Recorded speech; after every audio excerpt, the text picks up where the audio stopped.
അസ്സലാമു അലൈക്കും വറഹ്മത്തുള്ളാഹി വബറകാതുഹു. ഖുർആൻ പഠനം സൂറത്തുൽ മുൽക്ക് 9-ാമത്തെ സൂക്തം. ബിസ്മില്ലാഹിർ റഹ്മാനിർ റഹീം. അൽഹംദുലില്ലാഹി റബ്ബിൽ ആലമീൻ വസ്സലാത്തു വസ്സലാമു അലാ റസൂലിഹിൽ അമീൻ വഅലാ ആലിഹി വസഹ്ബിഹി അജ്മഈൻ. ഖാലൂ, അവർ പറയുന്നു, ബല, അതെ, ഖദ് ജാഅനാ, തീർച്ചയായും ഞങ്ങളുടെ അടുത്ത് വന്നിട്ടുണ്ടായിരുന്നു, നദീർ, ഒരു മുന്നറിയിപ്പുകാരൻ. ഫകദ്ദബ്ന, അപ്പോൾ ഞങ്ങൾ തള്ളിപ്പറഞ്ഞു.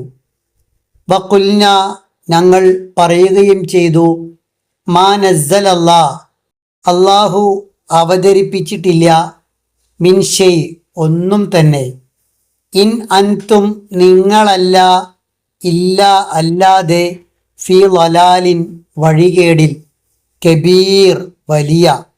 നരകത്തിൽ കത്തിയെരിയുന്നവരോട് മലക്കുകൾ ചോദിക്കുന്ന ചോദ്യം, അലം യഅ്തിക്കും നദീർ, നിങ്ങൾക്ക് ഒരു മുന്നറിയിപ്പുകാരൻ വന്നിരുന്നില്ലേ? ആ ചോദ്യത്തെക്കുറിച്ചാണ് 8-ാമത്തെ സൂക്തം പറഞ്ഞതെങ്കിൽ ഈ സൂക്തം നരകാവകാശികൾ ആ ചോദ്യത്തിന് നൽകുന്ന ഉത്തരമാണ്. ബല, അതെ എന്നാണ് അവർ മറുപടി പറയുന്നത്. ബല എന്ന ഒറ്റ വാക്ക് അവർ അനുഭവിക്കുന്ന ഖേദത്തിൻ്റെ ആഴം വ്യക്തമാക്കുന്നുണ്ട്. തങ്ങൾക്ക് രക്ഷപ്പെടാൻ അവസരം ഉണ്ടായിരുന്നു എന്നും തങ്ങൾ തന്നെ അത് നഷ്ടപ്പെടുത്തിയതാണ് എന്നുമുള്ള തിരിച്ചറിവാണ് ബല എന്ന വാക്ക്.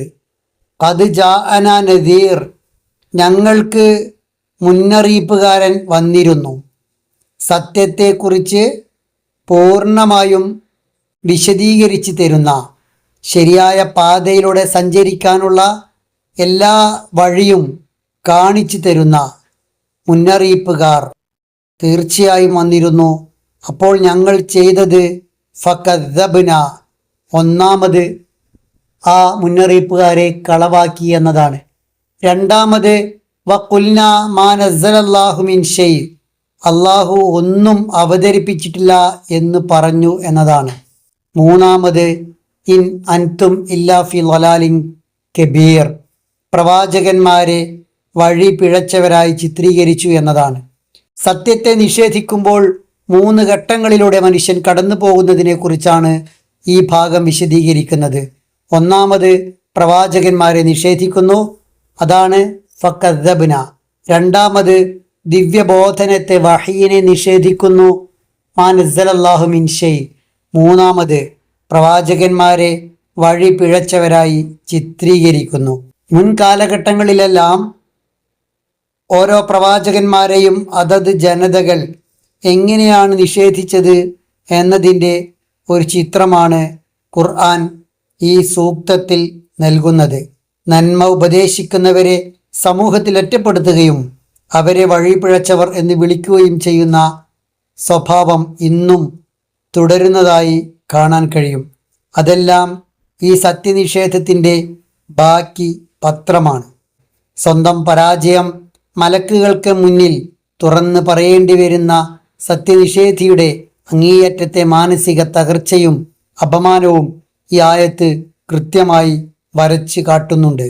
തനിക്ക് താല്പര്യമില്ലാത്തൊരു സത്യം കേൾക്കുമ്പോൾ അതിനെ സ്വീകരിക്കുന്നതിന് പകരം തൻ്റെ തെറ്റായ വിശ്വാസത്തെ ന്യായീകരിക്കാൻ ശ്രമിക്കുന്ന മനുഷ്യൻ്റെ വല്ലാത്തൊരു മാനസികാവസ്ഥയെ ഈ ആയത്ത് കൃത്യമായി ചൂണ്ടിക്കാണിക്കുന്നുണ്ട്. തനിക്ക് കാണാൻ താല്പര്യമുള്ളത് മാത്രം കാണുകയും ബാക്കിയുള്ളവയെ കണ്ണടച്ച് ഇരുട്ടാക്കുകയും ചെയ്യുന്ന അവസ്ഥയാണ് സത്യനിഷേധികൾക്ക് ഉള്ളത്. അതുകൊണ്ടാണ് അള്ളാഹു ഒന്നും ഇറക്കിയിട്ടില്ല എന്ന് അവർ പറഞ്ഞത്. ഈ ആയത്ത് കേവലം ഒരു ചരിത്രത്തെ മാത്രമല്ല നമ്മുടെ മുന്നിൽ പരിചയപ്പെടുത്തുന്നത്, ജീവിച്ചിരിക്കുന്ന മനുഷ്യർക്ക് തങ്ങളുടെ നിലപാടിനെ തിരുത്താനും സത്യത്തിൻ്റെ കൂടെ സഞ്ചരിക്കാനുമുള്ള പ്രചോദനം കൂടിയാണ്, അല്ലെങ്കിൽ വിനാശത്തിലേക്ക് എത്തുമെന്ന മുന്നറിയിപ്പുമാണ്. അള്ളാഹു കാത്തു രക്ഷിക്കുമാറാവട്ടെ.